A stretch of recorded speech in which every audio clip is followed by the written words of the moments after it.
Pick an animal. Any animal. Now imagine racing it. 100 meters, flat ground, everything on the line. You lose. You lose to the horse. You lose to the dog. You lose to the deer, the rabbit, the warthog, the ostrich. You lose to a squirrel. Line yourself up against a domestic house cat, a creature that sleeps 16 hours a day and has never worked for anything. And over a short sprint, the cat wins. The fastest human being who has ever lived topped out around 28 miles an hour for about 1.5 seconds. Once, in Berlin, a cheetah does 70. A pronghorn antelope holds 55 for half an hour. By every measure that matters on an open plain, you are prey. And yet for 2 million years, your ancestors walked into that plain unarmed. No claws, no fangs, no speed, no fur, and walked back out carrying meat. Not because they got lucky, because they had figured out something about running that no other large animal on Earth has ever figured out. Something so effective, it reshaped the human skeleton from the neck down. You still have that skeleton. You are sitting on it right now. Let's start with exactly how slow you are. Here is the thing nobody tells you about human running. We are not just mediocre sprinters. We are outliers in the wrong direction. Take a body our size, say 150 pounds of mammal, and look at what that build normally delivers. A 150-pound deer does 40 miles an hour. A 150-pound wolf does 35. A 150-pound human, average, untrained, sprinting for their life, does about 15. We are running at roughly half the speed our body size predicts. And it isn't a training problem. In 2010, a team led by the physiologist Peter Weyand at Southern Methodist University set out to find the actual bottleneck. They put athletes on a treadmill and pushed them to failure, running forward, running backward, and hopping on one leg. The hopping is the strange part. Hopping on one leg, those athletes hit the ground with about 30% more force than they generated at full sprint. Think about what that means. Your legs are not weak. Your legs can already punch the ground harder than sprinting requires. The limit isn't strength. The limit is time. Weyand's team found that the ceiling on human speed is the minimum time your muscle fibers need to deliver that force while your foot is on the ground. And at top speed, your foot is only on the ground for about 1/10 of a second. Your fibers simply cannot contract fast enough to spend all their power inside that window. Which raises a question the paper itself raised. If the strength is there and only the contraction speed is missing, why is the contraction speed missing? Other animals have it. Our closest living relatives have it.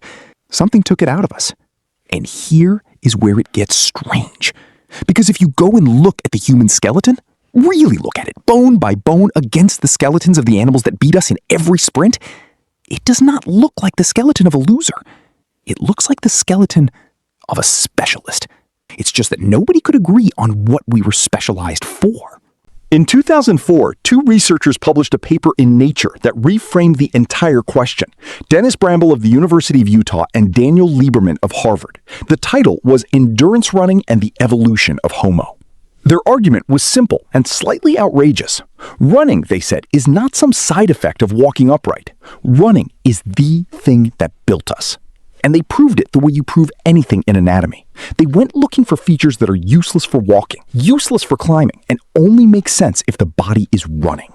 They found them everywhere. Start at the back of your skull. Run your fingers down to where your neck begins. There is a band of elastic tissue in there called the nuchal ligament. It runs from your skull to your spine, and its job is to keep your head from pitching forward when your body bounces. Chimpanzees don't have one. The earliest upright hominins didn't have one. It shows up in the fossil record with the genus Homo. With us, you have a dedicated anatomical structure whose only purpose is to stop your head from flopping while you bounce. Keep going down. Your shoulders are decoupled from your head. You can turn your torso and keep your eyes fixed forward. Your arms swing opposite your legs, which cancels the rotation your stride generates. Your waist is narrow enough to let that counter rotation actually happen. A chimpanzee's torso is a rigid box. Yours is a spring-loaded counterweight. Then your legs, long, loaded with tendon. Your Achilles tendon is the thickest tendon in your body. A chimpanzee's is barely there. Yours acts as a literal spring. It stretches under your body weight at foot strike and snaps back, returning energy you would otherwise have to pay for out of muscle. The arch of your foot does the same thing. Your foot is not a platform.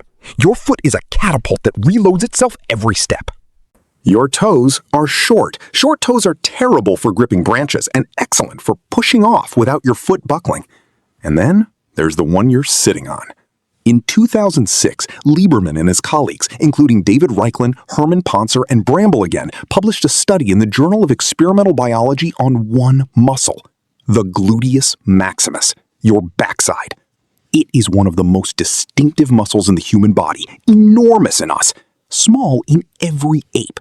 Nobody had a good explanation for why.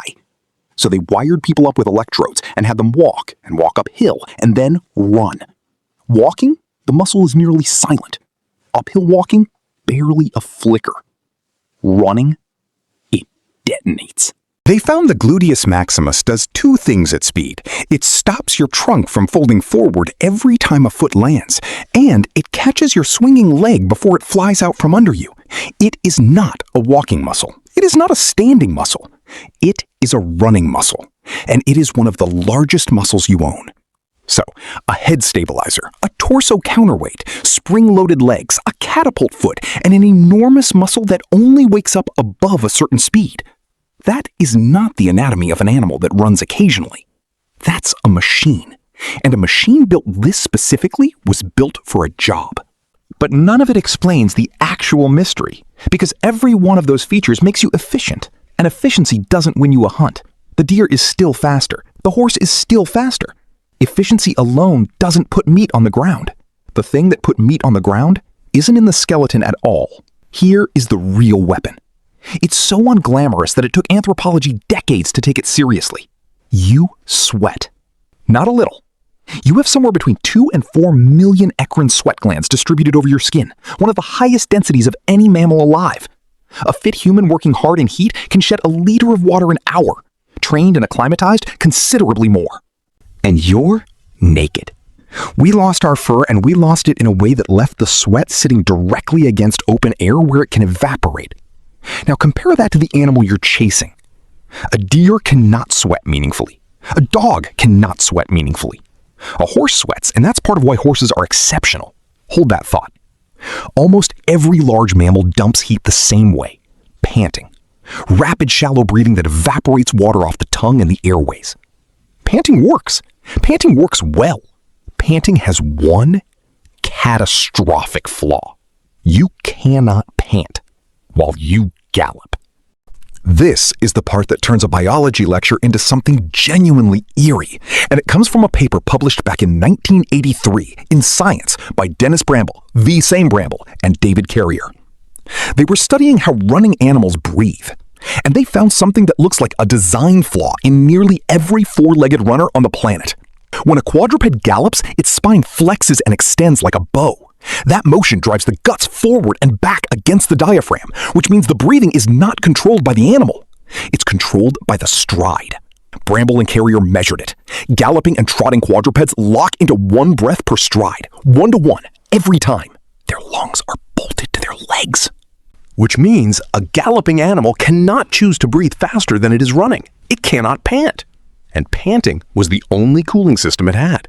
So a deer, at full flight, is running with its cooling system switched off. Now measure a human. Bramble and Carrier found that human runners use several different patterns, 4 strides per breath, 3, 2, 1, and odd fractional ones in between, with a mild preference for 2. You are not locked. You can breathe in any rhythm you like at any speed you like, completely independently of your legs. Nothing you do while running interrupts your cooling. You sweat continuously and you breathe freely, and the two systems never fight each other. Now put the two animals on the same piece of ground on a hot afternoon. The deer is faster, dramatically faster. It explodes away from you. 400 meters, gone. And then it has to stop. Because it's overheating, and the only way it can shed that heat is to stand still and pant. And while it stands there, panting, dumping heat as fast as it can, you arrive. Not fast, just arriving. So it runs again, shorter this time, and you arrive again. That is a real hunting technique.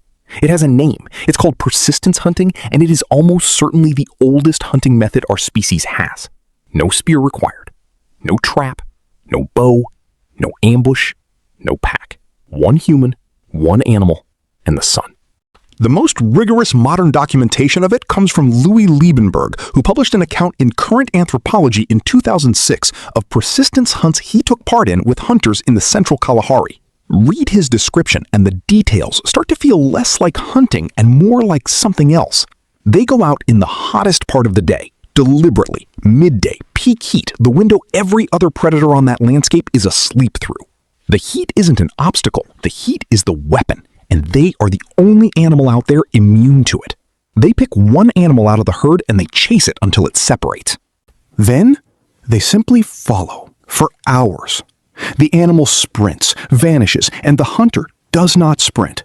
The hunter tracks, reads the ground, works out where a frightened, overheating animal would have gone, and goes there. And the crucial thing is that the animal never gets its recovery. Every time it stops to dump heat, the thing arrives. Every time it bolts, it burns reserves it can't replace. Its core temperature climbs and never comes down. Eventually, it reaches a point that has nothing to do with willpower or fear. Its body simply stops working. Hyperthermia. It stands there, or it goes down, and it cannot run anymore. And the human walks up to it. Bramble and Lieberman argued in that 2004 Nature paper that this capability appears in the fossil record about 2 million years ago with the emergence of our genus.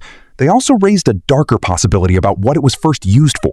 Not hunting live animals at all, but reaching carcasses. Sprinting across open ground to beat hyenas and other scavengers to a body before they stripped it. Either way, the conclusion is the same. Somewhere around 2 million years ago, there was an animal on the African savanna that had solved heat. Every other creature out there had a hard ceiling on how long it could move before it had to stop and cool down. That animal didn't have a ceiling. It had a water requirement. And it is your direct ancestor. Now, you might reasonably be thinking that this is a nice story about a world that no longer exists. That whatever they had, it's long gone. It isn't gone. It's been tested.